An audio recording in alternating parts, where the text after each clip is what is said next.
Yo, what's going on, guys? I'm here to do a review of One Piece episode 640.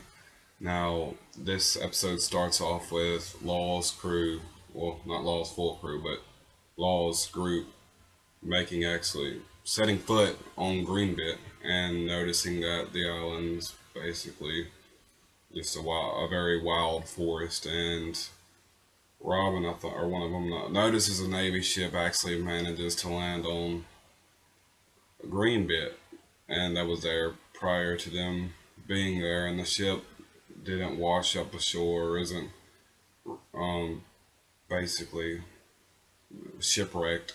It basically found a way to jump to the shore, and it's landing there with no way of getting off other than picking it up and setting it back in the water. Now they don't know if they made it through the flying fish or it was dropped from above or whatever. I'm assuming that when the flying fish hit it from underneath and then kind of catapulted onto Greenbit.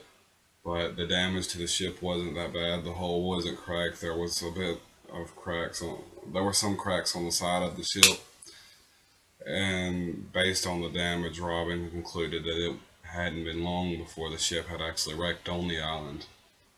And then it cuts to where Robin and Usopp are actually, well, actually no, Caesar yelled for Joker asking him to pick him up, and Law like put his sword to Joker, and not Joker but Caesar, and was like, "Don't be in such a rush. At 3 o'clock, we'll leave you here."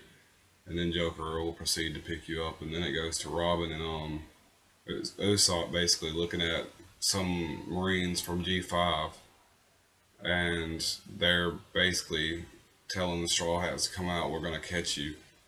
And then you see one of the little fairies called Tontatas, and they're basically checking to see if the Marines are good or bad. And one of the Marines got cocky and shot, and the Tontata's like, "So that's your answer?" And then the Tontatas stripped them dry of everything they had. I mean, pants, guns, hats, capes, everything except for their underwear. And then they took off. The soldiers from G5 took off running. And in this segment, it actually went to a flashback of where Law basically told Smoker that he was thinking about going to G5. And of course, Smoker knew that Law and the Straw Hats had formed an alliance, so if Law was going somewhere, the Straw Hats will be there too. And Smoker's trying to catch Luffy, so maybe Law will set them up, which I don't really understand why, because they're supposed to be in an alliance. Now, after this, it cuts to with Zoro's running around the Tontata, trying, I guess, trying to help him out. Then it shows a bit of the backstory of why he's helping the Tontata out. After the Tontata threw him off the roof and basically landed on him, Zoro called him and was like, "Why'd you steal my sword?" He's like, "The humans call us fairies and they just give us stuff." And he's like, "No, they don't. That's called stealing." And then so Zoro proceeds to get his sword back, and he sets down the Tontata and lets him go. And the Tontata proceeds to tell him that she's trying to get back to the field of flowers so she could tell the other Tontatas that Doflamingo's crew is going to attack the Straw Hat ship. And this would be the perfect time for them to attack, Doflamingo, because apparently they have some quarrels with the whole Dunquixote family. And Zoro's like, "Well, I'm gonna go help Brook and them because the ship's being attacked." But when he sets the Tontata down, the Tontata tries to run. She twisted his ankle from when she fell, so Zoro's running around trying to help. Zoro couldn't find a sea at first, so now Zoro decides that he would help the Tontata by taking him to the field of flowers. In return, afterwards, the Tontata would lead him to the sea so he could protect the ship.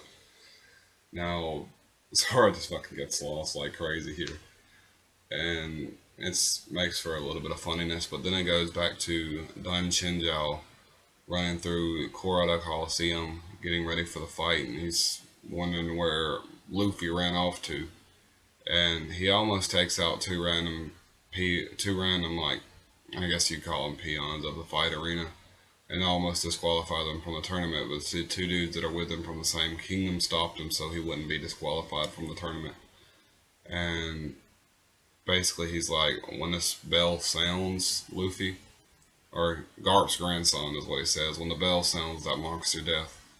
Then he continues to walk forward, and Luffy hops down from one of the beams and was like, "That dude's such a nuisance," or whatever. So that's we didn't really get much progression on the Korada Coliseum, but we got a good bit of progression on the whole Laws group. Well, mostly the Tontadas, because earlier Robin actually called a Tontada after they stripped the G5 of all their stuff. Robin brought up a bunch of hands and flipped one of them to the side and caught it in her hand and then picked it up. So she caught that Tontada Zoro's, making an effort or actually helping one of the other Tontadas. We found out that the Dunquixote family is attacking the Straw Hat ship, and at the end of the episode, we got to see a little bit of Violet and Sanji. We got to see Violet's power, Peeping Mind, which you can see basically anything there, any man's desires. Now, I'm not sure if it's men alone or just or women as well, but you can see a person's desires, and most was like beer, money, booze, women, and Sanji's was perverted. The Peeping Mind allowed her to basically get into Sanji's memory and tell basically the conversation that they had with Trafalgar Law about their intentions of being on Dressrosa and what they plan to do, what's their whole plan. But she didn't get to read all the memories because Sanji's like pervertedness popped in, and then it shocked the shit out of her and she kind of like fell back. And then she like kicked the shit out of Sanji because they were sitting there beating his ass the whole time. He's like, "What were you thinking of this whole time?" And Sanji's like, he was thinking of her because he always trusted a woman's tears. He knows that she actually wanted him to kill somebody, and that he believes that she was coaxed into this doing this whole thing for Don Quixote. So maybe she is, or maybe she's just an assassin of the Don Quixote family, like they said, like the title said right above her head when she first showed up in the base in the warehouse, to where Sanji's basically being tortured at. But overall, the plot progression of this anime episode wasn't too great. I'd have to give the plot progression about a 7 out of 10, and the actual character progression. We got a good bit with Violet, and we got some with the Tontadas. The character progression, well, this was probably higher than it's been in a while for the Tontadas, and some of the more side characters like um, Sanji and the Straw Hats. But I mean, I know Sanji's one of the top three in the Straw Hat crew, but if you really pay attention, he doesn't really get much story as compared to Luffy and Zoro, because it's all about Luffy and Zoro. I mean, still in this episode, a good bit of the part was about Zoro, and they still tagged Luffy into it for a minute. So I'm glad to see Sanji actually getting some play. I can't wait till the other Straw Hats like Brook and Nami and Frankie actually get some action, because Frankie's supposed to be taking care of the Smile Factory. So that's going to be interesting when that finally takes place. Usopp and Robin are over there with the Tontadas, so maybe they get some plot development there in the Tontadas within the next couple episodes. But overall, this episode, I'm gonna have to give it about a 7.5 out of 10, and that's just my opinion on the Gas piece.